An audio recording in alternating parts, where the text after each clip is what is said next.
Good morning students. तो देखो, आज की जो अपनी लाइव क्लास है उस क्लास में हम पढ़ेंगे चैप्टर नंबर जो 12 है और उसकी हेडिंग है तरंग प्रकाशिकी। उस चैप्टर का जो नाम है, अब अभी तक जो हमने है उस तरंग प्रकाशिकी में जैसे ही हमने जो किरण प्रकाशिकी पढ़ी थी वैसे ही हमने तरंग प्रकाशिकी में कुछ टॉपिक्स के बारे में पहले से डिस्कस कर चुके हैं और उन टॉपिक्स में जो हमने अलग अलग सिद्धांत के बारे में हमने डिस्कस किया था। जैसे अगर मैं बात करूं कि हमने न्यूटन का जो कणिका सिद्धांत है उस कणिका सिद्धांत के बारे में डिस्कस किया था और कणिका सिद्धांत के अनुसार हमने पढ़ा था कि जो है वो प्रकाश को एक कण की तरह माना गया था।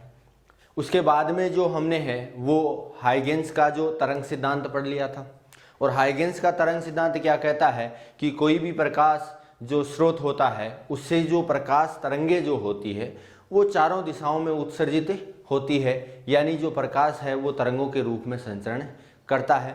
और हाइगेंस ने जो है वो एक ऐसा माध्यम भी बताया था और उस माध्यम का नाम क्या था, ईथर नाम था, जिसमें कि तरंग है वो संचरित होती है। हालांकि बाद में प्रयोगों से ये सिद्ध कर दिया गया कि तरंग को संचरण के लिए माध्यम की आवश्यकता नहीं होती है, वह निर्वात में भी संचरित हो सकती है। और उसके बाद में हमने पढ़ लिया था मैक्सवेल का जो नियम था वो। उसके बाद में हमने पढ़ा था क्या, मैक्सवेल के बाद में हमने पढ़ लिया था क्या, प्लांक का क्वांटम सिद्धांत पढ़ा था, जिसमें प्रकाश को है वो ऊर्जा के छोटे छोटे पैकेट्स के रूप में माना गया था, जिन्हें हम क्या क्वांटा या फोटोन के नाम से भी जाना जाता है। उसके बाद में हमने जो पढ़ा था वो पढ़ा था प्रकाश की द्वैत प्रकृति, यानी प्रकाश जो है वो प्रकाश दो प्रकृति होती है, द्वैत प्रकृति होती है, यानी वो कण के रूप में भी संचरित करता है और तरंग के रूप में भी संचरित करता है। क्योंकि कुछ घटनाएं ऐसी होती है प्रकाश की जिनकी व्याख्या करने के लिए हमें प्रकाश को क्या मानना पड़ता है, कण मानना पड़ता है, जबकि कुछ ऐसी घटनाएं हैं जिनकी व्याख्या करने के लिए हमें प्रकाश को क्या मानना पड़ता है, तरंग मानना पड़ता है।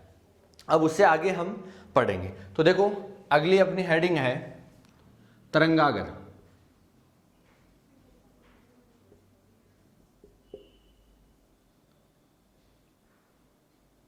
तरंगागर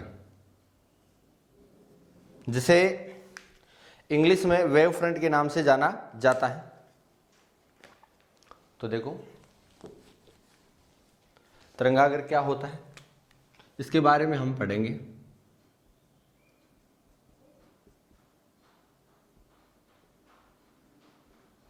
तरंगागर यानी वेव फ्रंट जो होता है, जिसे वेव फ्रंट के नाम से जाना जाता है। तो सबसे पहले हम बात कर रहे हैं तरंगागर की कि तरंगागर जो है वो होता क्या है। तो देखो, नाम से जैसे स्पष्ट हो रहा है वैसे ही कि तरंगागर जो है वो बहुत सारी तरंगों का एक समूह होता है। इसका मतलब मैं इसको यहाँ लिख सकता हूँ कि जो तरंगागर है वो क्या होगा भाई, तरंगों का समूह है, तरंगों का समूह है। तो तरंगागर का दूसरा नाम मैं ये भी कह सकता हूं कि तरंगों का समूह है। लेकिन यहां बात यह आती है कि किस प्रकार की तरंगों का समूह है, यानी वो तरंगे जो है वो कैसी होगी और किस प्रकार का समूह है बनेगा उनका। तो हम बात करते हैं, जैसे मान लो कि हमारे पास में कोई एक लाइट सोर्स है, लाइट सोर्स यानी हम कहें कि प्रकाश स्रोत है। जैसे मैंने यहां से प्रकाश स्रोत ले लिया ये। अब हाइगेंस ने ये कह दिया था कि किसी भी प्रकाश स्रोत से जो प्रकाश तरंगे उत्सर्जित होती है, प्रकाश तरंगे उत्सर्जित होती है, वो तरंगे जो है वो सभी दिशाओं में होती है, यानी जितनी संभव दिशाएं होती है। यदि 4 संभव दिशाएं हैं, 5 जितनी, तो यहाँ पे पता है आपको कि प्रकाश स्रोत यहाँ पे रखा है तो उससे बहुत सारी संभव दिशाएं हो सकती है, बहुत सारी संभव दिशाएं हो सकती है। इसका मतलब है कि किसी भी सोर्स से जो प्रकाश तरंगे जाएगी वो प्रकाश तरंगे वो है वो चारों दिशाओं में, क्योंकि चारों दिशाएं संभव है। ये हम यहाँ पे जो है वो 2D डायग्राम बना रहे हैं, बट वो जो है वो चारों दिशाओं में फैल सकता है, वो चारों दिशाओं में जाएगा। तो अगर कोई प्रकाश स्रोत रखा हुआ है तो उससे निकलने वाली जो प्रकाश तरंगे होगी वो चारों दिशाओं में फैलेगी। तो चारों दिशाओं में फैलती है। तो अब यहाँ पे ये भी एक तरंग है, ये 2 नंबर तरंग है, ये 3 नंबर तरंग है, ये 4 नंबर तरंग है, 5 नंबर, 6 नंबर, 7 नंबर, 8 नंबर, अलग अलग तरंगे। हमने यहाँ पे एग्जाम्पल के तौर पे कितनी तरंगे ले ली, 8 तरंगे ले ली। अब यहां से मैं बात कर रहा हूं कि ये जो 8 तरंगे हैं वो प्रकाश की वेग से, यानी जो निर्वात में प्रकाश का वेग या वायु में प्रकाश के वेग से संचरित होती है, जो c = कितना होता है, 3 × 10⁸ मीटर पर सेकंड होता है। इस वेग से जो तरंगे हैं वो तरंगे, या मैं कहूँ प्रकाश जो किरणें हो तरंगे होगी वो संचरित होगी। अब देखो ये प्रकाश का निर्वात में चाल होती है, निर्वात में चाल होती है c = 3 × 10⁸ मीटर पर सेकंड, ये इतनी होती है। बट इसको अगर हम वायु की कंपैरिजन किया जाए तो वायु में भी ये इतनी ही होती है। और वायु में इतनी ही क्यों होती है, उसका रीजन क्या है? क्योंकि देखो निर्वात जो होता है यानी वैक्यूम, उसका जो रिफ्रैक्टिव इंडेक्स यानी अपवर्तनांक कितना होता है भाई? 1 होता है। इसी प्रकार अगर मैं बात करूं कि जो वायु है उस वायु का कितना होगा? 1.003। तो ये बहुत ही क्लोज है दोनों एक दूसरे से, यानी ज्यादा डिफरेंस नहीं है। और मैं कहूं कि अगर हम पॉइंट के बाद में अगर 2 अंकों तक लेते हैं तो इसको मैं 1 भी मान सकता हूं, क्योंकि 3 से कोई पूर्णांकित करके भी हम प्रभावित नहीं कर सकते इसको।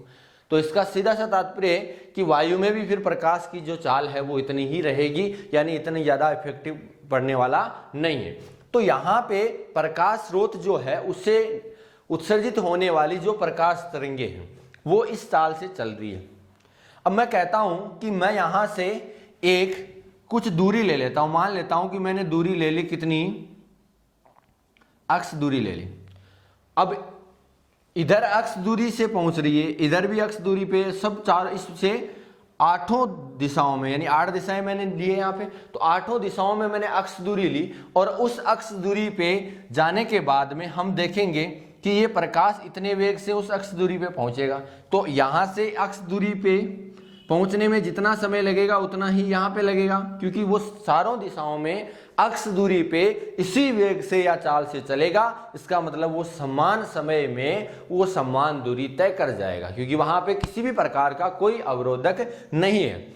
इसका मतलब है कि यहाँ पे यहाँ पे यहाँ पे सारे हो गए। और अगर मैं इन सबको मिलाऊं ऐसा, तो तरंगागर क्या कहता है? तरंगागर की जो परिभाषा के अकॉर्डिंग अगर हम देखें तो वो ये होता है कि किसी भी, अब देखो यहां पे जो प्रकाश तरंग पहुंची, बहुत सारी तरंगें होगी, तो यहां पे जो प्रकाश तरंग पहुंची है वो प्रकाश तरंग की जो यहां पे कला होगी वो कला यहां पे पहुंचने वाली तरंग की भी होगी, क्योंकि समान दूरी और समान समय में संचरित हो रही है। समान दूरी और समान समय में वो संचरित हो रही है और उनकी चाल भी समान ही है। तो जिस प्रकार से उत्सर्जित हुई है सभी की सभी तरंगे, वो सारी की सारी तरंगे वो एकांक समय में वहां पहुंच गई, यानी समान उनकी कला होगी। इसका मतलब उस स्थिति पे जो कंपन करेगी वो तरंगे, तो वो तरंगे जो है वो समान कला में होगी। अब कला कंपन इनके बारे में हमने अच्छी तरह से 11th क्लास में पढ़ा था कि जिस प्रकार हमारी तरंगे जो है वो संचरित होती है, या मैं कहूँ कि किस प्रकार तरंगे जो है वो प्रोपेगेट करती है, वो हमने जो है वो पढ़ लिया था। अच्छी तरह से हमने तरंगों के बारे में 11th क्लास में पढ़ा था। तो यहाँ पे मैं कह रहा हूँ कि यहाँ पे जो 8 पॉइंट बनाए हैं, उन 8 पॉइंट पे जो तरंगे होगी, वो तरंगे जब संचरित कर रही हो, या मैं कहूँ कि वो उन तरंगों का उस तल पे जो कंपन है, उस कंपन की कला जो है वो सबकी क्या होगी? समान कला होगी।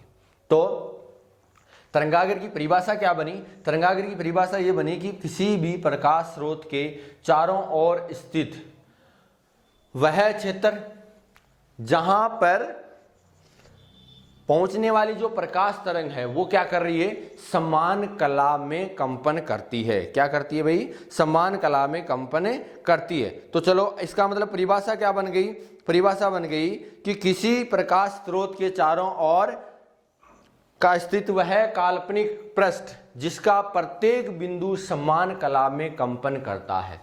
तो किसी भी प्रकाश स्रोत के चारों ओर स्थित, तो ये प्रकाश स्रोत था यहां पर ये वाला, और इसके चारों ओर स्थित वह काल्पनिक पृष्ठ जिसका प्रत्येक बिंदु जो है वो क्या करेगा भाई?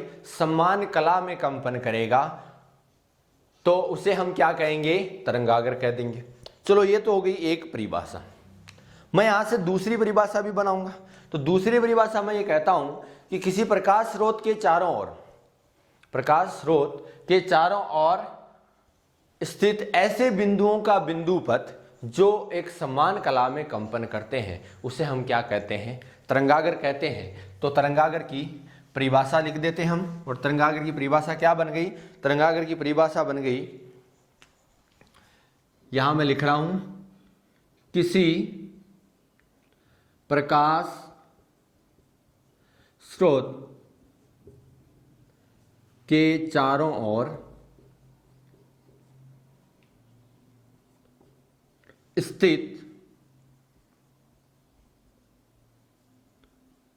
वह काल्पनिक पृष्ठ जिसका प्रत्येक बिंदु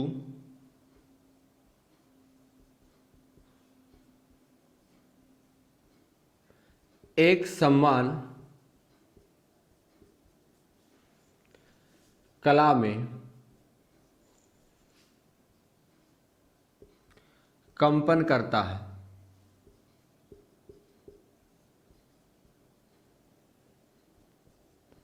तरंगागर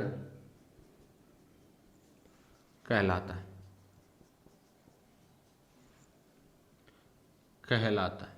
ओके, तो ये हो गई हमारे पास में तरंगागर की एक परिभाषा, या मैं दूसरी लिखूं, किसी प्रकाश स्रोत के चारों ओर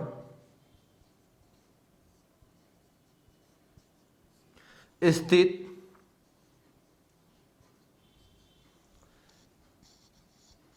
ऐसे बिंदुओं का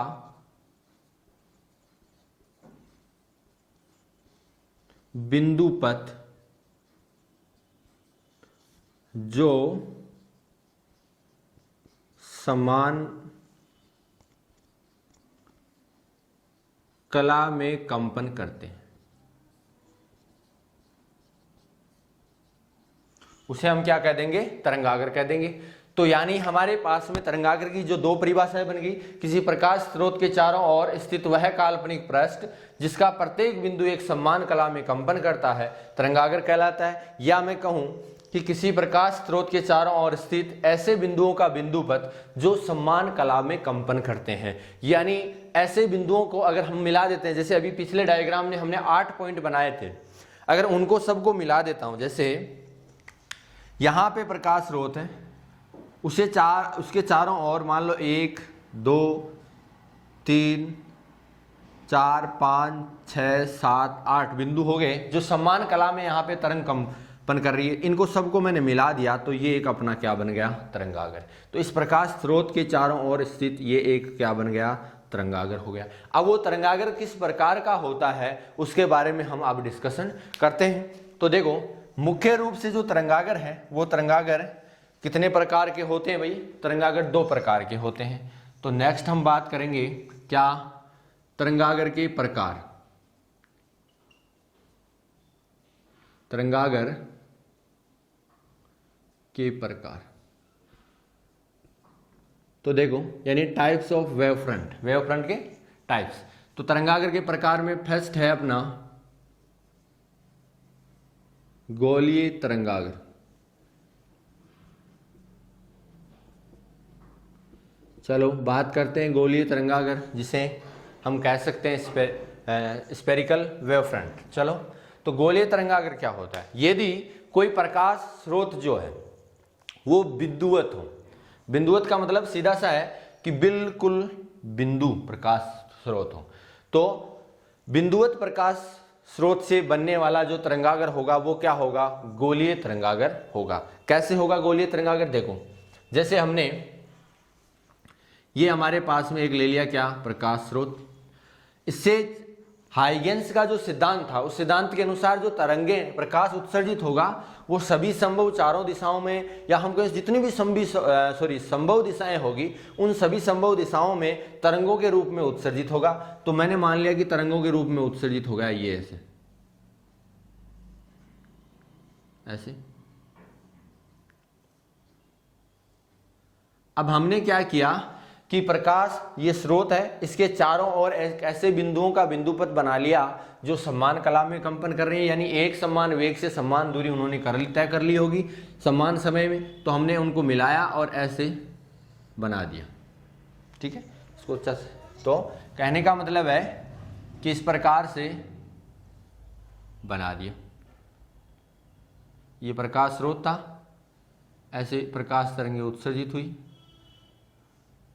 तो बहुत सारे बिंदु हो गए और उन बिंदुओं के जो बिंदु पथ को हम बनाया, या हम कहें कि जो प्रकाश तरंगें थी उन तरंगों को मिलाया जहां पर वो एक समान कला से कंपन करती है, तो इस प्रकार से बन गया।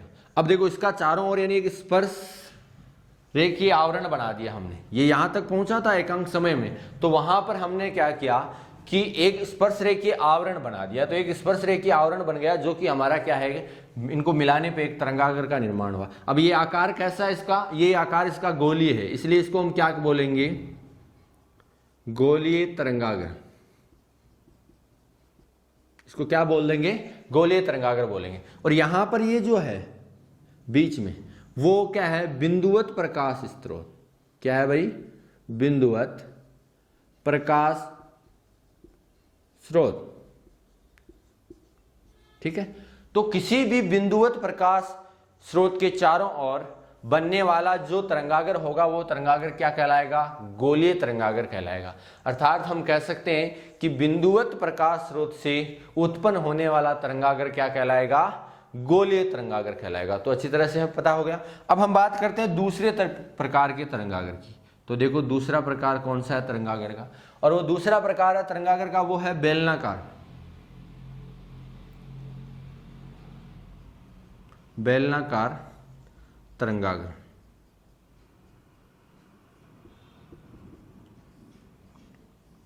चलो बेलनाकार तरंगागर की हम बात करते हैं। तो देखो बेलनाकार तरंगागर होता क्या है, यहां पे हमारे पास में प्रकाश स्रोत कैसा था भाई, बिंदुवत था। अब मान लो हमारे पास में कोई प्रकाश स्रोत जो हो वो रेखीय होगा। रेखीय का मतलब एक रेखा के अनुदिश, ऐसा, इस प्रकार। ठीक है, जैसे मैं अगर बात करूं कि इस प्रकार का प्रकाश स्रोत हो, ऐसा, ये एक रेखीय प्रकाश स्रोत। और आपको पता है जैसे कि हमारे घरों में जो ट्यूबलाइट होती है, ट्यूबलाइट बड़े वाली, जिसमें हमारे पास इस प्रकार की रोड लगी होती है, तो उसमें क्या होता है कि प्रकाश जब जो उत्सर्जित होता है तो वो प्रकाश क्या एक तरफ, जहां उस दूसरी तरफ एक दीवार होती है, इसलिए वो वहां तक उसके पीछे नहीं जा पाता क्योंकि वो उसका अवरोधक हो जाता है। बट अगर हम बात करें तो प्रकाश इधर भी जाता है, इधर भी जाता है, इधर भी जाता है, तो संभव सभी संभव दिशाएं होती है उसमें वो फैल जाता है। तो चारों दिशाओं में उत्सर्जित होगा, चारों तरफ होगा, तो ये ऐसे जाएगा। मतलब यहां पे इस प्रकाश जो रेखीय प्रकाश स्रोत हो गया उसके अलग अलग बिंदुओं से मैं मिला हुआ मान लेता हूं इसे। यहां पे एक बिंदु होगा, वो एक बिंदुवत प्रकाश स्रोत की तरह व्यवहार करेगा, यानी इसकी तरह। तो यहां पे वो बिंदु होगा तो उसका प्रकाश जो होगा वो उत्सर्जित होगा, तो जब चारों दिशाओं में ऐसे जाएगा, उससे नीचे होगा तो भी ऐसे, मतलब इधर भी प्रकाश जाएगा, इधर भी प्रकाश जाएगा, इधर भी प्रकाश जाएगा, इधर इधर, तो सभी संभव दिशाएं होगी, उनमें चारों तरफ जो प्रकाश तरंग है वो फैल जाएगी, यानी प्रकाश तरंग उत्सर्जित होगी और वो फैल जाएगी। अब जैसे मैं यहां से इसकी बात करता हूं कि ये हमारे पास में एक रेखीय प्रकाश स्रोत, यानी बिल्कुल रेखा की तरह। अब इसमें मैं अलग अलग बिंदुओं बना रहा हूं, देखना आप, एक बिंदु बनाया मैंने यहां पे, एक बना लिया बिल्कुल बीच में और एक नीचे, तीन बना लिए, एक रेखा बन गई। वैसे हमें पता है कि कोई भी एक रेखा बनाने के लिए हमें कम से कम कितने बिंदुओं की आवश्यकता होती है, 2 बिंदु हमें चाहिए होते हैं, और यहां पर हमने कितने बिंदु बनाया, 3। चलो अब देखो ये एक बिंदुवत प्रकाश स्रोत है, क्योंकि आगे जब हम पढ़ेंगे हाइगेंस का जो द्वितीय तरंगिकाओं का सिद्धांत है, उस सिद्धांत में वहां पे हम बात करेंगे कि जो प्रकाश कोई भी स्रोत होता है या जो तरंगागर होता है, उस तरंगागर का प्रत्येक बिंदु है वो एक नए प्रकाश स्रोत की तरह व्यवहार करने वाला है। चलो तो यहां से देखते हैं कि ये प्रकाश तरंगें उत्सर्जित करेगा चारों तरफ, तो ये उत्सर्जित करेगा तो ये ऐसे भी जाएगी, इधर भी आएगी, ऐसे भी होगा, ऐसे भी होगा, और भी बहुत सारी दिशाएं होगी। अब मैंने क्या किया, इनको सबको मिला दिया,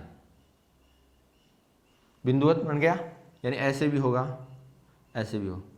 अब यहां से देखो कि कौन सा तरंगागर बना है, एक बिंदु पे बिंदुवत हो गया। यहां पर हालांकि बीच में और भी बहुत सारे होंगे, बट मैंने यहां भी बना दिया, यहां भी बन जाएगा,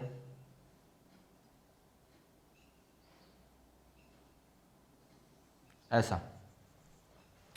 अभी तक सारे के सारे गोलीय तरंगागर बन रहे हैं, अलग अलग बिंदु होंगे तो सारे बिंदुओं पे। और अगर मैंने एक स्पर्श रेखीय आवरण बनाया इन सभी बिंदुवत तरंगों पे, ऐसे इनको मिला दिया तरंगागर को, तो कैसा तरंगागर बन गया भाई, एक बेलनाकार आकृति बन गई। इसका मतलब क्या हुआ, ये एक बेलनाकार तरंगागर हो गया। इसमें जो हमारे पास में ये जो तरंगागर है, इस तरंगागर का नाम क्या हो जाएगा भाई, बेलनाकार, बेलनाकार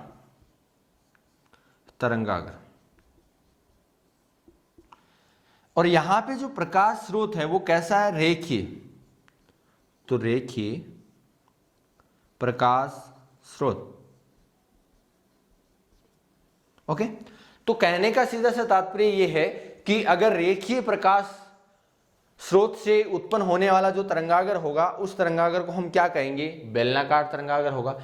या मैं ये ऐसे कहूं कि बहुत सारे एक रेखीय प्रकाश स्रोत होंगे, उसमें बहुत सारे बिंदु होंगे, और वो बिंदु यानी हम कहेंगे कि बहुत सारे बिंदुवत प्रकाश स्रोत होंगे जो बहुत सारे अपने चारों ओर गोलीय तरंगागर बनाएंगे। और अगर उन सभी गोलीय तरंगागरों पे एक बाह्य आवरण खींच दिया जाए, एक स्पर्श रेखा खींच दी जाए, तो वो एक बेलनाकार तरंगागर का निर्माण करेंगे। तो मुख्य रूप से तरंगागर दो प्रकार के हो गए, कौन कौन से, एक गोलीय तरंगागर हो गया और एक बेलनाकार तरंगागर हो गया। लेकिन इन्हीं तरंगों से रिलेटेड एक तरंगागर का प्रकार और होता है, और वो तरंगागर का प्रकार कौन सा होता है उसके बारे में मैं बात करूं तो वो होता है समतल तरंगागर, यानी तीसरा जो तरंगागर कहें, या मैं कहूं कि इन्हीं का एक रूप होता है, वो इन्हीं से मिलकर बनता होता है, लेकिन उसका नाम है समतल तरंगागर।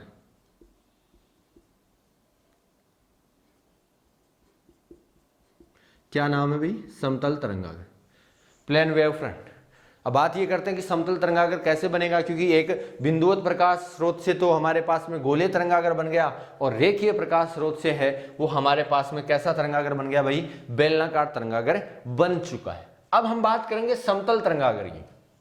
तो देखो समतल तरंगागर क्या होता है, अगर हमारे पास में गोलीय तरंगागर या बेलनाकार तरंगागर है, वो अत्यधिक दूरी पर स्थित हो, गोलीय तरंगागर या बेलनाकार तरंगागर अत्यधिक दूरी पर स्थित हो, या मैं कहूं कि हमारे पास में बिंदुवत प्रकाश स्रोत और रेखीय प्रकाश स्रोत बहुत ज्यादा दूरी पर स्थित हो, इतनी ज्यादा दूरी पर कि हम उनको नॉर्मली जैसे हम देख ना पाए, तो बहुत ज्यादा दूरी पर स्थित होगा। इसका मतलब हमें तो पता नहीं चलेगा ना कि जो तरंगे आई है या जो तरंगागर है, उस तरंगागर का जो प्रकाश तरंगागर होगा, उस तरंगागर है वो बिंदुवत प्रकाश स्रोत से उत्पन्न हुआ है या रेखीय प्रकाश स्रोत से, हमें तो वो तरंगागर दिख रहा है। जैसे एग्जांपल के तौर पे आपको मैं बताना चाहता हूं कि ये एक बिंदुवत प्रकाश स्रोत है, इसके चारों ओर कोई तरंगागर उत्पन्न हुआ, तो मान लेते हैं कि प्राथमिक तरंगागर पहला ये बना, हमने देखा, फिर ये तरंगागर, क्योंकि ये प्रकाश किरणें चारों दिशाओं में जाती जाएगी ना अभी, और आगे संचरित होती जाएगी, क्योंकि हमेशा प्रकाश है वो अगर दिशा में संचरित होता है, तो अगर दिशा में संचरित होगा तो प्रकाश तरंगे संचरित होती जाएगी, और ये तरंगागर अपना रूप बदलता जाएगा, यानी बड़ा होता जाएगा ऐसे, और ऐसे बहुत बड़ा होगा, ऐसे बहुत बड़ा होगा, ऐसे फैलता जाएगा, और एक स्थिति ऐसी होगी कि जो बहुत बड़ा होगा तो यहां से प्रकाश तरंग जो आएगी वो ऐसे आएगी। तो यहां पर एक छोटा सा पार्ट अगर हम ले यहां से, ये तो हमें थोड़ी लग रहा है यहां से कि ये कोई गोलीय तरंगागर का भाग होगा, नहीं लग रहा ना भाई। यहां से अगर इतने से पार्ट को अगर हम लेते हैं तो हमें नहीं लगता कि ये गोलीय तरंगागर का भाग होगा, हमें तो ऐसा लग रहा है कि बिल्कुल एक प्लेन बन गया। क्यों बन गया प्लेन, क्योंकि यहां पे जो तरंगे आएगी सॉरी, वो तरंगे ऐसे आएगी ना, क्योंकि वो तरंगे सारी की सारी जो है वो बहुत ज्यादा दूरी संचरित करके आ चुकी है, जिससे उनको मिलाने पर, यानी उनके जो बिंदु होंगे वो समान कला वाले, उनको मिलाने पे हमें एक ऐसी रेखा प्राप्त हो रही है।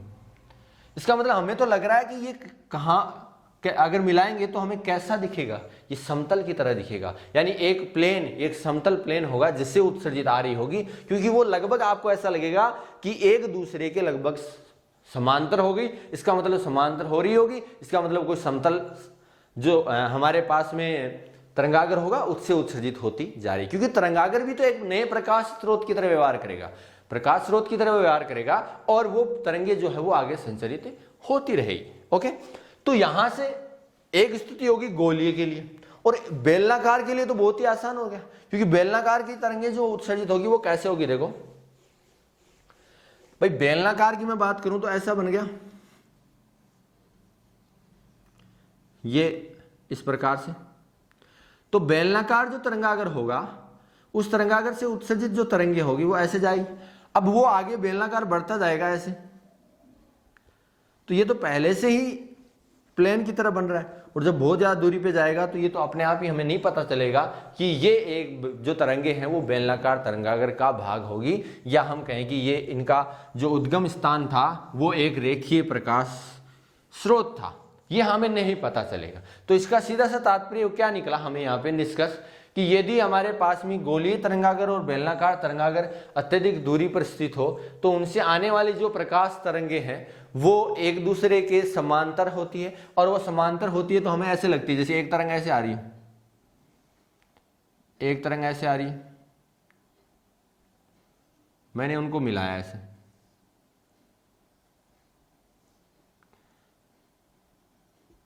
ऐसे मान रहे हैं बहुत सारी तरंगें होगी इस प्रकार। ये तरंग ऐसे जा रही है, एक ऐसे, मतलब दिख रहा है आपको कि ये पीछे पीछे नहीं है, ये एक ऐसे है तो हमें बनाना पड़ रहा है ऐसे, तो ये 2D में ऐसे ऐसे जा रही है। इसका मतलब हमारे पास में अगर मैं बात करूं बहुत सारी तरंगें आएगी, लेकिन मैं बात करता हूं 1 2 3 और 4 तरंगें, चारों ऐसे आ रही है, एक एक एक ऐसे चारों तरंगें आ रही है। इनको मिलाया तो ये हमारे पास में एक क्या बन गया भाई, ऐसे समतल बन गया। इसका मतलब हम कहेंगे कि ये कैसा तरंगागर है, समतल तरंगागर है। तो ये हमारे पास में तरंगागर का किस प्रकार हो गया, समतल तरंगागर। तो इसका नाम क्या बोल देंगे भाई हम, समतल तरंगागर। तो ये हमारे पास में तरंगागर के कितने प्रकार हो गए, 3 प्रकार हो गए। पहला था गोलीय, अगर हमारे पास में प्रकाश स्रोत जो है वो बिंदुवत प्रकाश स्रोत होता है तो उस स्थिति में उत्पन्न होने वाला तरंगागर कैसा होगा, गोलीय तरंगागर। अगर बेलनाकार तरंगागर की बात करें तो यदि हमारे पास में प्रकाश स्रोत जो है वो रेखीय होता है तो उससे उत्पन्न होने वाला तरंगागर क्या होगा, बेलनाकार। और यदि यही दोनों तरंगागर, या मैं कहूं कि यही दोनों प्रकाश स्रोत बहुत ज्यादा दूरी पर स्थित हो तो इनसे बनने वाला जो तरंगागर आगे संचरित होता जाएगा, और अधिक दूरी तय करने पर उनका एक छोटा सा भाग है वो हमें समतल तरंगागर की तरह ही बिहेव करता है, या हमें महसूस होता है, जिसे हम कह देते हैं कि वो कौन सा तरंगागर है भाई, समतल तरंगागर है। तो ये हो गए हमारे पास में तरंगागर के 3 प्रकार। ठीक है, अब हम नेक्स्ट बात करते हैं नेक्स्ट हेडिंग के बारे में, और नेक्स्ट अपनी टॉपिक बोले या हम कहें कि हेडिंग जो है वो है हाइगेंस का द्वितीयक तरंगिकाओं का सिद्धांत। देखो उसके बारे में हम पढ़ते हैं। तो अपनी नेक्स्ट हेडिंग हो गई हाइगेंस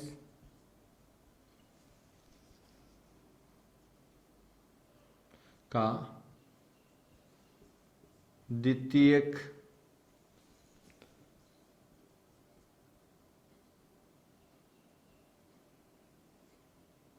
तरंगिकाओं का सिद्धांत।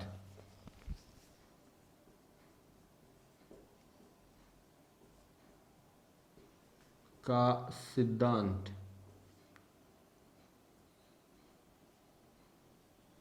तो देखो हाइगेंस का द्वितीयक तरंगिकाओं सिद्धांत के बारे में हम बात करते हैं। उससे पहले हमने जो है वो अलग अलग सिद्धांत जो पढ़े थे उसमें एक हाइगेंस का सिद्धांत भी था। और हाइगेंस जो है वो एक हॉलैंड वैज्ञानिक है। हाइगेंस है वो हाइगेंस नामक वैज्ञानिक जो है वो हॉलैंड का है, और उन्होंने है वो सन 1678 में जो है वो हाइगेंस का सिद्धांत दिया था, जिसके अनुसार प्रकाश स्रोत जो होता है उससे उत्सर्जित होने वाली जो प्रकाश है, या हम कहेंगे जो उत्सर्जित प्रकाश होगा वो तरंगों के रूप में होता है, संचरित होता है।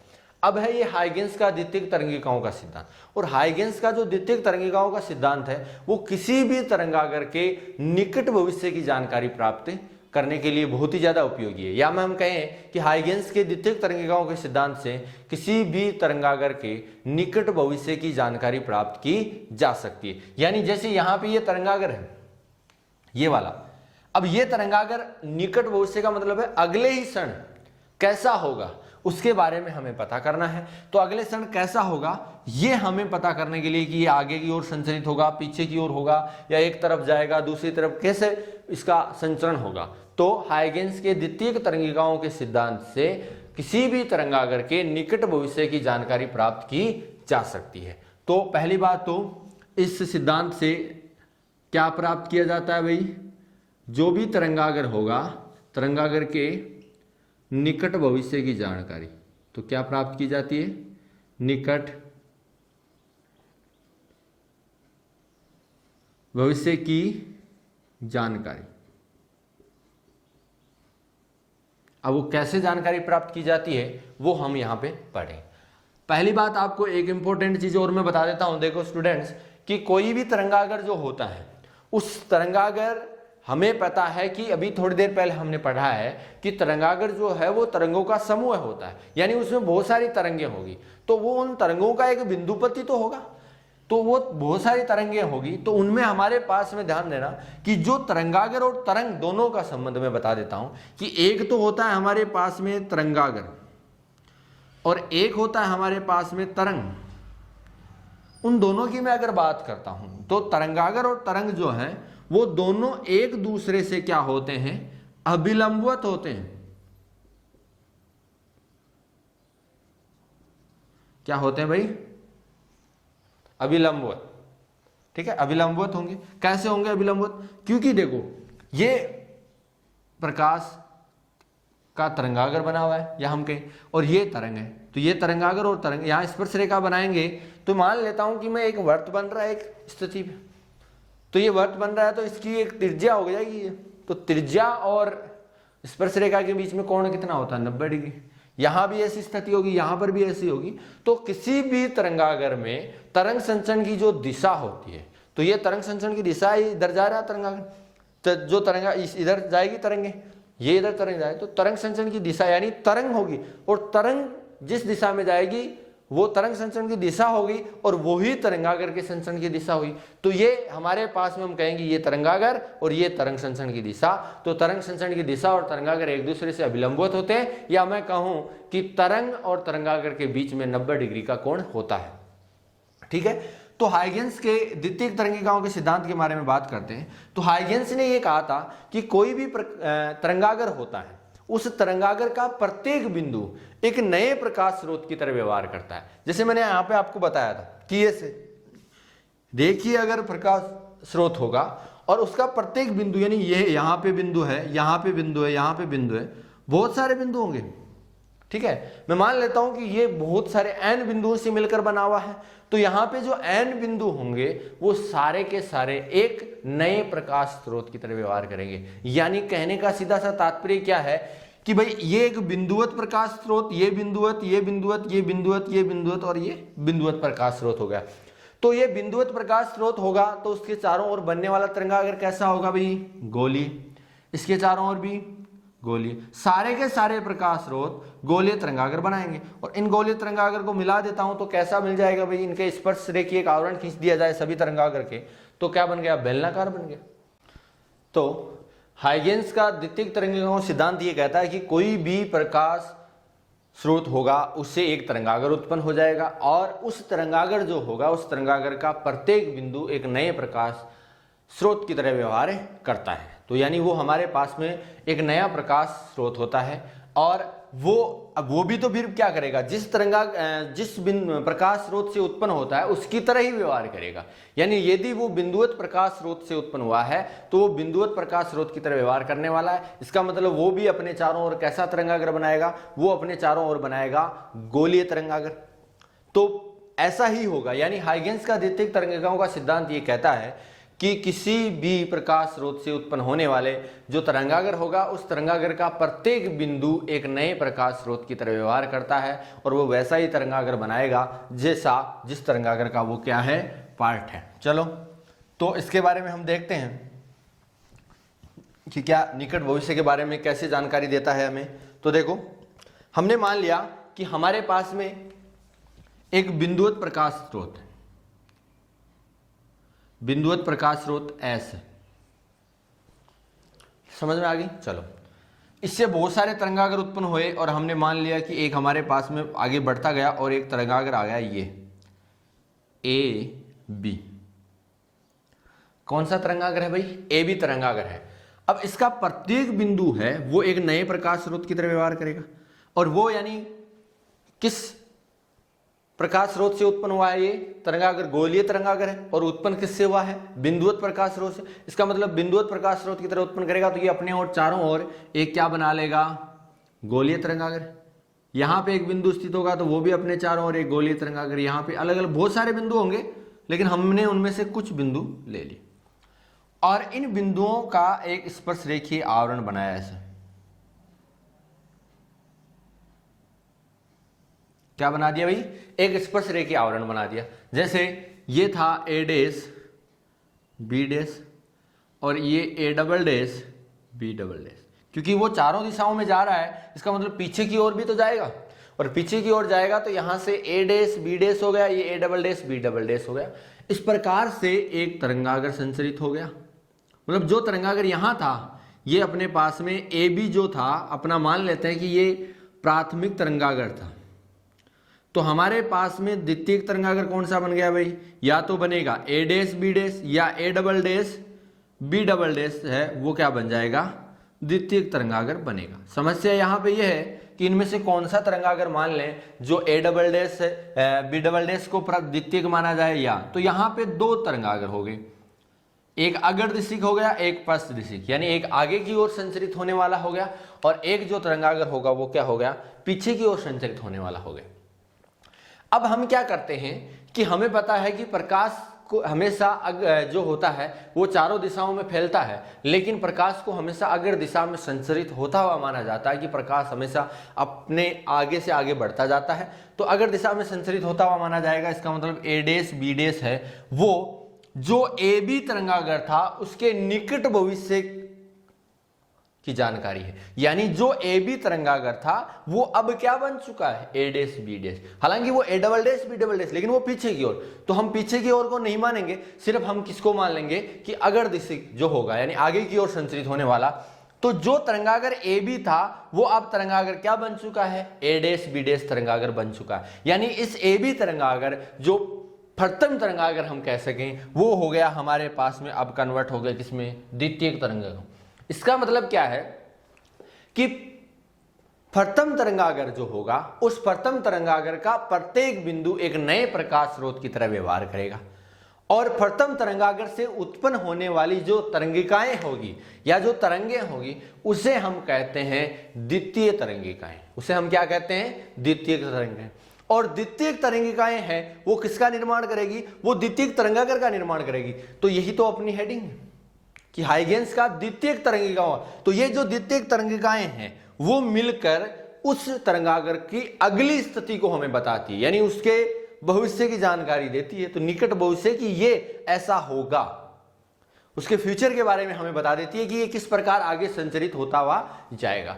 तो जो कोई भी प्रकाश स्रोत होगा उससे एक तरंगागर बनेगा, तो उससे बनने वाला जो तरंगागर होगा वो कौन सा होगा? प्रथम तरंगागर होगा। अब बात करें हम कि कोई भी प्रथम तरंगागर जो होगा उस प्रथम तरंगागर का प्रत्येक बिंदु किसके अकॉर्डिंग? हाइगेंस के द्वितीयक तरंगिकाओं के सिद्धांत के अकॉर्डिंग, कि प्रत्येक बिंदु है वो एक नए प्रकाश स्रोत की तरह व्यवहार करेगा। इसका मतलब, और उस तरंगागर से उत्पन्न होने वाली जो तरंगिकाएं होगी उस तरंगिकाओं को या तरंगों को हम क्या कहेंगे? द्वितीयक तरंगे कहेंगे। और द्वितीयक तरंगिकों जो तरंगे होगी उन द्वितीयक तरंगिकों से बनने वाला जो है तरंगागर होगा वो क्या कहलाएगा हमारे पास में? द्वितीयक तरंगागर। फिर वो द्वितीयक जो तरंगागर होगा वो भी एक नए प्रकाश स्रोत की तरह व्यवहार करेंगे उसके प्रत्येक बिंदु, तो वो भी एक, उससे भी क्या होगी? तरंगे उत्सर्जित होगी। और द्वितीयक तरंगागर से उत्पन्न होने वाली जो तरंगे हो वो तृतीयक तरंगिकाएं होगी, और जो तृतीयक तरंगिकाएं होगी उनसे मिलने वाला जो तरंगागर होगा वो क्या हो जाएगा? तृतीयक तरंगागर हो गया। ऐसा कंटिन्यूअसली चलता जाएगा, यानी ये आगे की ओर संचरित होता हुआ जाएगा। तो ये इसके निकट भविष्य की जानकारी हो जाएगी। समझ में आ रही है बात? चलो, अब हमें अब पता है कि तरंगागर मुख्य रूप से जो दो ही प्रकार के होते हैं, लेकिन एक प्रकार जो और है वो कौन सा है? समतल तरंगागर है। और उस समतल तरंगागर के बारे में अगर मैं बात करूं तो ये तरंगागर अब जो ए डैश बी डैश है वो आगे जाता जाएगा, मतलब बहुत ज्यादा दूरी तय की इसने और बहुत ज्यादा दूरी तय करके यहां आ गया। ऐसे कुछ समय बाद में इस तरंगागर जो था वो आगे संचरित होता गया और ऐसे पहुंच गया। अब मान लो उस क्षण अगर हमने देखा कि ये तो बिल्कुल समतल बन गया, बिल्कुल एक रेखीय प्रकार। अब ऐसा बन गया तो इसके चारों ओर भी प्रत्येक बिंदु होगा, और तो यहां पर ऐसे,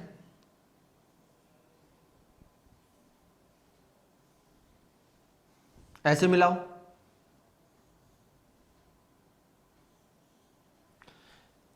तो ऐसे बन जाएगा प्रत्येक बिंदु इसका, और प्रत्येक बिंदु भी एक नए प्रकाश स्रोत की तरह व्यवहार करेगा, और नया प्रकाश स्रोत होगा तो वो गोलीय तरंगागर बनाएगा, और बहुत सारे गोलीय तरंगागर जब बनकर एक बेलनाकार तरंगागर का रूप ले लेंगे, यानी ये संचरित होता जाएगा, यानी इनका एक छोटा सा भाग है वो समतल तरंगागर की तरह हमें दिखने लगेगा, एक छोटा सा भाग लेंगे तब। तो ये ए बी था, ऐसा था, अब बहुत बड़ा पार्ट हो गया तो समतल की तरह दिखने लग गया, तो ए बी पार्ट लिया, उसकी निकट भविष्य की स्थिति ए डैश बी डैश, इधर ए डबल डैश और इधर बी डबल डैश होगी। लेकिन हम जो हैं वो प्रकाश को हमेशा क्या मानते हैं, अगर दिशा में संचरित होता हुआ मानते हैं, इसलिए जो ये अगर, इसका मतलब है कि यहाँ पर जो है हाइगेंस के द्वितीयक तरंगिकाओं के सिद्धांत से हम किसी भी तरंगागर के निकट भविष्य की जानकारी प्राप्त कर सकते हैं, और तरंगागर का प्रत्येक बिंदु है वो एक नए प्रकाश स्रोत की तरह व्यवहार करता है। तरंगागर से उत्पन्न होने वाली जो तरंगे होंगी उन्हें द्वितीयक तरंगिकाएं या तरंगे कहेंगे, और उनसे बनने वाला तरंगागर द्वितीय तरंगागर होगा। इस प्रकार वो कंटिन्यूअसली चलता जाएगा। तो ये था हाइगेन का द्वितीयक तरंगिकाओं का सिद्धांत। इसमें मैंने आपको एक चीज और बताई थी कि तरंग और तरंगागर उन दोनों के बीच में कोण कितना होता है भाई, 90 डिग्री, यानी तरंग संचरण की दिशा और तरंगागर के मध्य कोण जो है वो 90 डिग्री होता है। चलो अपनी नेक्स्ट हेडिंग जो है, अब नेक्स्ट हेडिंग के बारे में बात करें, वो है हाइगेंस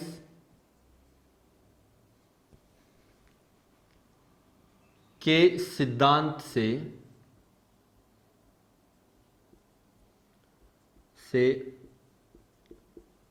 परावर्तन की व्याख्या। यानी जो हाइगेंस का द्वितीयक तरंगिकाओं का सिद्धांत है, उस द्वितीयक तरंगिकाओं के सिद्धांत से हम क्या करेंगे, यहां पे परावर्तन की व्याख्या करने वाले हैं। अब देखो परावर्तन हमने पढ़ा पिछले चैप्टर में, और परावर्तन में जो नियम थे, भाई परावर्तन कैसे हम करें कि परावर्तन की व्याख्या कैसे होगा, यानी अगर तरंगागर का परावर्तन हो रहा है, भाई हाइगेंस तो जो तरंगागर होगा उस तरंगागर को ही आगे की ओर संचरित करने की बात करता है, तो अगर उस तरंगागर का परावर्तन होता है तो इसका मतलब है कि हम कहेंगे कि हाँ ये सिद्धांत परावर्तन की व्याख्या भी कर रहा है। तो इसके लिए हमें क्या करना होगा कि हमें परावर्तन के जो नियम हैं उन नियमों को सिद्ध करना होगा। और परावर्तन के नियम जो थे वो पहला तो क्या था कि आपतित किरण, परावर्तित किरण और अभिलंब तीनों एक ही तल में स्थित होते हैं, तो वो तो हो जाएंगे। दूसरा जो मुख्य नियम था वो ये था कि आपतन कोण और परावर्तन कोण दोनों ही क्या होते हैं, बराबर होते हैं। तो वो हमें क्या करना है, यहाँ पे सिद्ध करना है। चलो देखो, हमारे पास में हमने माना कि ये एक MN जो है वो समतल पृष्ठ है। MN क्या है, एक समतल पृष्ठ है, और ये समतल परावर्तक पृष्ठ है, यानी एक तरफ इसके पॉलिश की है तो इसका परावर्तन हो रहा है। चलो इस पे कोई एक तरंगागर है AB जो आपतित हो रहा है, और वो तरंगागर आपतित हो रहा है कोण I पे। देखो भाई ध्यान देना, ऐसे आ रहा है कोई तरंगागर। बहुत ही इंटरेस्टिंग बात है कि अगर कोई तरंगागर ऐसे आएगा तो वो ऐसे आएगा AB, ये AB है, ये A मान लो चाहे ये B मान लो, या A मान लो B मान लो, कोई सा भी, ये AB तरंगागर है, ऐसे आएगा। और जब वो ऐसे आएगा तो देखो ये जो A सिरा है वो, क्योंकि तरंगागर क्या है, तरंगों का समूह है, तो तरंगों का समूह है, तो यहां पे जो A बिंदु है इस पे आने वाली तरंग तो इस पृष्ठ से टकरा चुकी है, जबकि बिंदु B पे जो तरंग होगी वो अभी भी इस पृष्ठ से दूर है, मतलब उससे तो अभी इतनी दूरी तय करके आना है तब जाएगी। तो इसका मतलब है कि ऐसा होगा कि यहां पर तरंगागर जो आपतित हुआ वो हो गया हमारे पास में AB,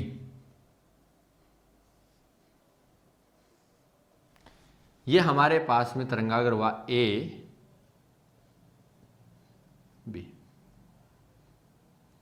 एक समतल तरंगागर बन गया कैसा, AB, बहुत तो समतल पार्ट हो गया।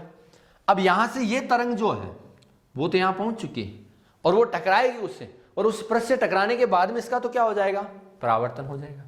लेकिन जो बी सिरे पे जो तरंग है, क्योंकि बहुत सारी तरंगें ही मिलकर तरंगागर बनाएगी, तो बी सिरे पे जो तरंग है वो अभी इस जो परावर्तक पृष्ठ तक पहुंचना बाकी है। इसका मतलब उसे हमें इतनी दूरी अभी तय करनी पड़ेगी। चलो, तो वो क्या होगा कि यहां से चलेगी और यहां से चल के यहां पहुंचेगी, तब तक ये इसका वेट तो करेगी नहीं कि बी टकराएगी। बी बिंदु वाली तरंग जब पृष्ठ से टकराएगी तभी में परावर्तित होगी, वो तो परावर्तित हो चुकी होगी।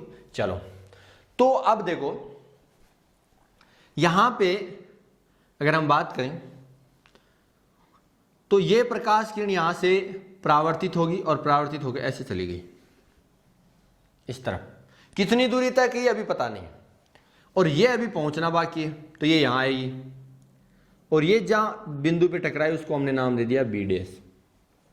क्या नाम दे दिया? B dash. देखो, अगर माध्यम बदला नहीं है, क्योंकि समान माध्यम में जाएगी वो, तो एक ही माध्यम में टकरा कर चली जाएगी। अगर माध्यम नहीं बदला है तो क्या प्रकाश किरण या जो तरंग है उस प्रकाश तरंग का वेग बदलेगा? नहीं बदलेगा। जब तक माध्यम नहीं बदलता तब तक प्रकाश तरंग का वेग नहीं बदलेगा। तो वेग नहीं बदलेगा, इसका मतलब है कि मैं मान लेता हूं कि इस बी पर जो बिंदु पे तरंग थी उसे बी डैश तक पहुंचने में समय कितना लग रहा है? टी समय लग रहा है, और उसका वेग है वी।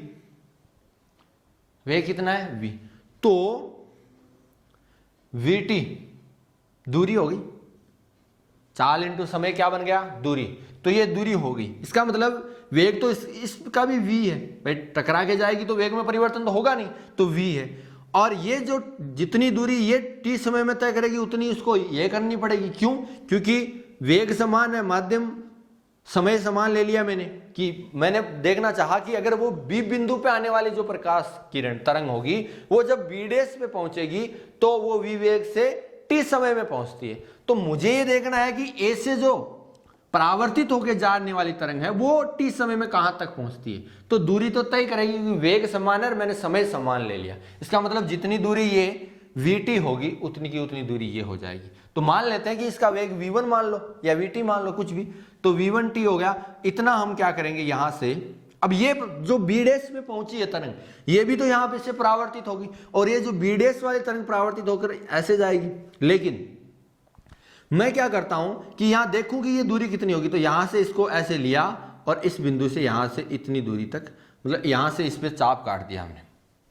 क्या कर दिया भाई? चाप। तो देखो कितनी दूरी, ये यहां से इतनी दूरी तय कर रही है, तो ये भी यहां से इतनी दूरी तय करेगा, मतलब यहां पर।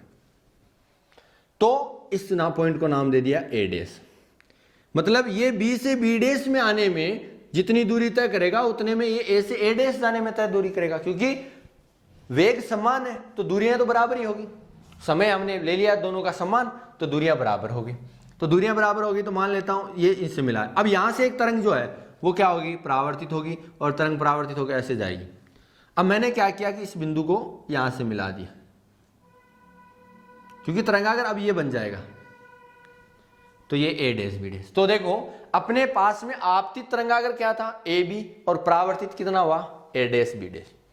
लेकिन हमें तो ये सिद्ध करना है कि क्या वास्तव में ये जो तरंगागर है वो परावर्तित हो रहा है या नहीं हो रहा है। तो उसके लिए तो हमारा नियम था वो क्या था? कोण आई बराबर कोण आर। हमें क्या करना है? प्रूव करना है। चलो, बट यहां आपको अभिलंब बनाना पड़ेगा। यहां अभिलंब बनाया, इस पॉइंट ए को थोड़ा सा यहां बना देते हैं इधर।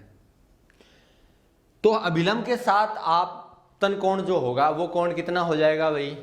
जो अभिलंब के साथ आपतित प्रकाश किरण का कोण आपतन कोण यानी ये होगा, इसको मैं एक तरंग मान लूं तो आई हो गया।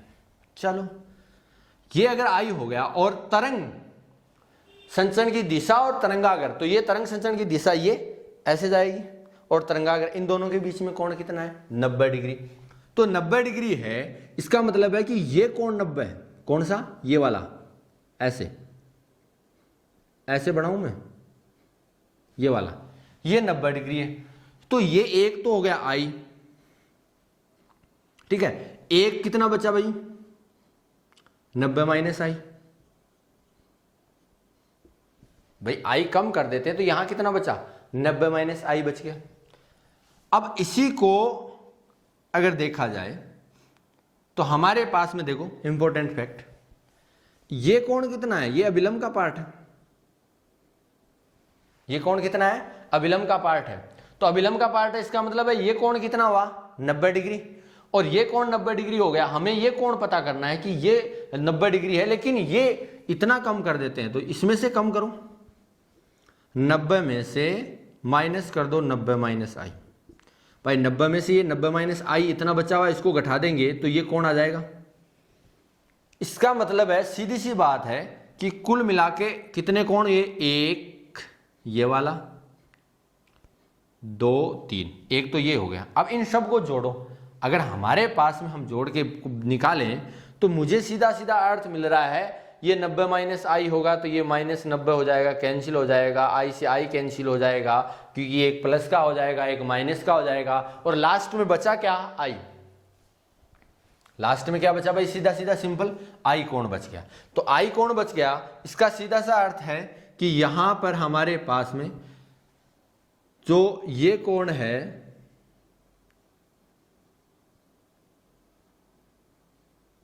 देखो ये कोण आई था, और ये भी कितना हो जाएगा, आई हो गया। ठीक है, चलो अब देखो इधर देखते हैं। तो यहां भी एक अभिलंब बनाऊं मैं ऐसे, तो अभिलंब के साथ में बनने वाला कोण ये कितना हुआ आर, और सेम स्थिति वो होगी कि ये कोण वाला जो है वो भी कितना होगा आर। अब हमें प्रूव करना है क्या, कि कोण आई और कोण आर, भाई ये मैंने इसलिए ले लिया कि ये त्रिभुजों में आ रहे हैं, तो कोण आई और कोण आर जो हैं वो दोनों क्या हो जाएं, बराबर हो जाएं। चलो हम बराबर करेंगे, तो बराबर प्रूव करने के लिए हम क्या करते हैं, तो देखो हम चित्र से ले रहे हैं, समकोण त्रिभुज, दो त्रिभुजों की बात करते हैं। समकोण त्रिभुज एक तो देखो कौन सा लेते हैं, इसका नाम क्या है भाई ए। 90 डिग्री कौन सा कोण होता है, जो तरंग संचरण की दिशा और तरंगाग्र होता है उन दोनों के बीच का कोण जो है वो क्या होगा, 90 डिग्री का कोण होगा। तो यहां एक तो 90 ये होगा और एक ये होगा, तो ए बी बी डैश, त्रिभुज ए बी और बी डैश। ध्यान से देखना भाई, ए बी और बी डैश वह त्रिभुज ए डैश बी डैश, ए डैश बी डैश से, इन दोनों त्रिभुजों में हमें जो है वो अगर कोण आई बराबर कोण आर क्या कर देना है, सिद्ध करना है। तो देखो कैसे करेंगे, तो मुझे कुछ चीजें देखनी है। देखो क्या सिद्ध करता हूं मैं, कोण ए बी डैश बराबर कोण ए डैश बी डैश 90 डिग्री। ये कोण और ये कोण दोनों क्या है, बराबर हैं, क्योंकि ये 90 डिग्री है। समझ में आ गई बात। चलो उसके बाद में ये दूरी कितनी है भाई, ये वाली बी बी डैश और ए डैश, यानी बी बी डैश बराबर ए डैश। मान लेते हैं v1 t है, वो इसका वेग v1 था और समय t था, तो ये चाप उतना ही तो काटा है हमने भाई, इसका चाप इतना ही तो काटा है, तो ये कितना हो गया v1 t, दूरी दोनों बराबर हो गई। चलो फिर देखो तीसरी और स्थिति हम यहीं पे लिख देते हैं, क्या ए बी डैश बराबर ए बी डैश, यह क्या हो गया भाई, उभयनिष्ठ भुजा, यानी दोनों में क्या हो गई, वो उभयनिष्ठ भुजा हुई है। तो उभयनिष्ठ भुजा होने का सीधा सा है ए बी डैश, ये दोनों त्रिभुजों में आ रहा है। इसका मतलब मुझे दिख रहा है एक कोण और हमारे पास में दो भुजाएं बराबर हो गई, एक कोण और दो भुजाएं बराबर हो गई। इससे सीधा सा तात्पर्य हो रहा है कि कौन सा नियम लग रहा है? कौन सा नियम लग रहा है, एस ए एस। ठीक है, आपने पढ़ा होगा एस ए एस नियम, साइड एंगल साइड। ठीक है, तो एस ए एस नियम से, यानी भुजा कोण भुजा नियम जो है, उस नियम से हम कह देंगे कि ये दोनों के दोनों त्रिभुज हैं वो क्या होंगे, सर्वांग सम होंगे। और हमें पता है कि सर्वांग सम जो त्रिभुज होंगे उनके जो है उनकी भुजाएं वगैरह कोण वगैरह सब क्या होते हैं, बराबर होते हैं। चलो तो मैं यहां लिख देता हूं, अतः एस ए एस नियम से त्रिभुज ए बी बी डैश व त्रिभुज ए डैश बी डैश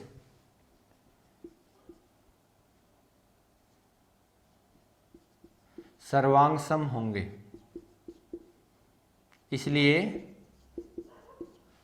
कोण आई बराबर क्या होगा, कोण आर। और ये हमें यही तो क्या करना था, सिद्ध करना था कि कोण आई बराबर क्या होगा, कोण आर होगा। इसका मतलब है कि हम कह सकते हैं कि बिल्कुल हाइगेंस के द्वितीयक तरंगिकाओं के सिद्धांत से जो परावर्तन है उस परावर्तन की व्याख्या की जा सकती है। समझ में आ गई बात, क्योंकि यहाँ पे कोण आई बराबर कोण आर हो गया, बिल्कुल ही सिंपल है। चलो अब हम नेक्स्ट देखो, ये जो हाइगेंस के द्वितीयक तरंगिकाओं का सिद्धांत और हाइगेंस के सिद्धांत से जो द्वितीयक तरंगिकाओं का सिद्धांत है, उस सिद्धांत से अपवर्तन और परावर्तन की व्याख्या, इन तीनों जो टॉपिक हैं उन टॉपिक से एक क्वेश्चन हर बार एग्जाम में आता है जो है ये, यानी ये बहुत ही इंपॉर्टेंट टॉपिक है जो एग्जाम में हर बार पूछा जाता है। तो यहाँ पे हमने परावर्तन की व्याख्या कर ली, अब हम करेंगे अपवर्तन की व्याख्या। तो अपनी नेक्स्ट हेडिंग हो जाएगी हाइगेंस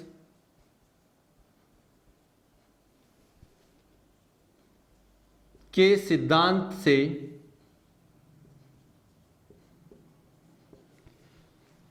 अपवर्तन की व्याख्या।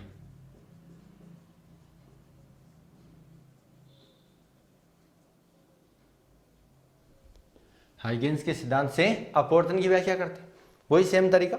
यहां पर हमारे पास में जो प्रश्न था वो अपारदर्शी था क्योंकि परावर्तन करना था। यहां पारदर्शी प्रश्न लेते हैं, बहुत ही ध्यान से देखना। ये पारदर्शी प्रश्न ले लिया हमने mn, और वही सेम तरीका कि हाँ हमारे पास में एक तरंगागर जो आपतित होगा वो ले लेते हैं, ऐसे आएगा इस प्रकार से। समतल तरंगागर आपतित हो रहा है, ए बी मान लेते हैं ऐसे।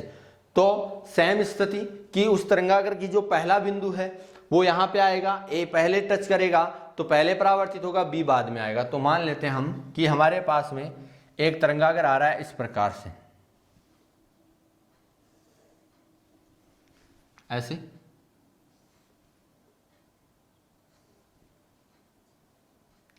ए बी, ठीक है। अब ये तरंगागर जो है यहां पे आया है, वही सेम स्थिति यहां कोण आई बनाएगा और सिद्ध करेंगे तो ये कोण भी कितना हो जाएगा, आई। लेकिन जो बिंदु ए पे आने वाली जो तरंग है वो तरंग दूसरे माध्यम में जाएगी, और मैं मान लेता हूं कि यहां पे जो माध्यम है वो माध्यम है विरल और ये माध्यम है सघन। इसका अपवर्तनांक है μ1 और इसका अपवर्तनांक है μ2, यानी माध्यम 1 से माध्यम 2 में जो है वो तरंग जा रही है। अब देखो आपको पता है कि अगर प्रकाश किरण विरल से सघन माध्यम में संचरित होती है तो उसमें विचलन होता है और वो अभिलंब की ओर झुक जाती है। तो अभिलंब ये है तो अभिलंब की ओर झुकेगी, यानी वो अभिलंब की ओर झुक के ऐसे आ जाएगी। सीधी जाती तो ऐसे जाती, लेकिन वो ऐसे आ जाएगी। कितनी दूर तक जाती अभी हमने नहीं पता, लेकिन ऐसे चली जाएगी हमने मान लिया। लेकिन अभी जो बी बिंदु पे तरंग है उस तरंग को तो उस पृष्ठ तक पहुंचना है, तो ये क्या करेगी कि ऐसे सीधी आएगी और यहां तक आ गई ऐसे, और इस बिंदु को क्या नाम दे दिया हमने, बी डैश। मान लेते हैं कि ये माध्यम जो था हमारे पास में पता है विरल है, ये सघन है, तो यहां कुछ वेग जो होगा वो v1 होगा और समय मान लिया कितना, t। समय कितना हो गया भाई, t। तो t समय में v1 वेग से वो b डैश दूरी तय करती है। अब ये कितनी दूरी तय करती है हमें कोई आइडिया नहीं, बट इतना जरूर पता है कि यहां भी अभिलंब बनाएंगे और यहां अभिलंब बनाएंगे तो ये प्रकाश किरण जो है वो भी अभिलंब की ओर झुकेगी और ऐसे चली जाएगी। अभिलंब की ओर झुकती है और इस प्रकार से चली जाती है। अब हमें नहीं आइडिया कोई भी कि ये जब ये यहां से अपवर्तित हुई तब ये इस ए पर जो स्थित तरंग थी उसने कितनी दूरी तय कर ली थी, इसका हमें कोई आइडिया नहीं है। तो इसका आइडिया लगाने के लिए हमने मान लेते हैं हम अपने तरीके से। देखो कोण मानेंगे तो यहां पे आर होगा, और अगर हमारे पास में ये तरंगागर बनेगा और बनेगा सब चीजें, ये 90 डिग्री होगा और ये सिद्ध करेंगे तो ये कोण आर अभिलंब के साथ में होगा। वैसे यहां से देखो ये आर हो गया। अब हमें क्या करना है कि मैं मान लेता हूं, मेरा आइडिया एक, वैसे कोई एग्जैक्ट मुझे नहीं पता, लेकिन मैंने आइडिया लगाया कि हो सकता है थोड़ा वेग कम हो गया हो, तो यहां से उसने तो अभी तक वेग कम होगा तो इतनी दूरी तक कर पाया था वो, बट वेग बदल गया। टी समय में समय दोनों का समान है कि जब ये यहां से निकल पहुंचा तब ये यहां था, कितनी दूरी हमें नहीं पता, ये यहां था और वेग बदल गया था, तो ये v2t दूरी हो गई, क्योंकि चाल गुणा समय क्या हो गया, दूरी हो गया, तो ये v2t तक आ गया। अब इन दोनों बिंदुओं को हमने मिलाया कि यहां से जो तरंग जाएगी आगे और यहां से जाएगी वो तरंग एक समान कला में हो जाएगी और ये हमारे पास में तरंगागर हो जाएगा। जैसे अभी हमने सिद्ध किया था I, तो ये कोण कितना हो जाएगा R। इस प्रकार की एक ज्यामितीय संरचना बन गई, हमें स्थिति जो है वो बन गई। अब हमें तो क्या करना है, देखो ये t समय, यहां भी t समय है, बट यहां वेग v1 है और यहां v2 है, तो हमें कोई आइडिया नहीं है कि ये v2t इतना ही होगा, हो सकता है इतना हो और भी कम हो, लेकिन पहले की तुलना में जो इतने ये v1t है उससे कम होगा, क्योंकि वो प्रकाश किरण विरल से सघन में जा रही है, तो उसका वेग क्या हो जाएगा, कम हो जाएगा। ठीक है, तरंग का वेग क्या हो जाएगा, कम हो जाएगा। तो हमें क्या करना है, हमें तो यहां पे व्याख्या करनी है, और व्याख्या किसकी करेंगे हम भाई, व्याख्या करेंगे हम अपवर्तन की। तो हम इस डायग्राम से अपवर्तन की व्याख्या करते हैं। ठीक है, तो अपवर्तन की व्याख्या करने के लिए हमें क्या करना होगा, यानी अपवर्तन के नियम को प्रूव करना होगा। और एक नियम तो लगभग परावर्तन की जैसे है कि आपतित किरण अपवर्तित किरण और अभिलंब तीनों एक ही तल में स्थित होते हैं, तो ये एक ही तल हो गया हमारे पास में। क्या हो गया देखो, जैसे देख सकते हैं हम, यहाँ लिख भी सकते हैं, मैं यहाँ लिखना चाहूँ अगर इसको कि ए बी क्या है, एक तो ए बी बराबर क्या है हमारे पास में आपतित तरंगागर,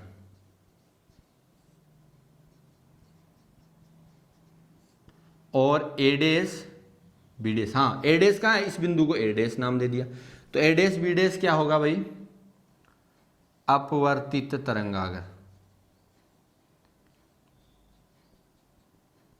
ओके, चलो अब हमें कोण आई क्या है, यहाँ पे आपतन कोण हो जाएगा, और कोण आर क्या है हमारे पास में, अपवर्तन कोण हो जाएगा। अब हम क्या करते हैं, तो उसके लिए दूसरा नियम क्या है, स्नेल का नियम, तो स्नेल के नियम को हम प्रूव यहां से करेंगे। चलो तो देखो चित्र से,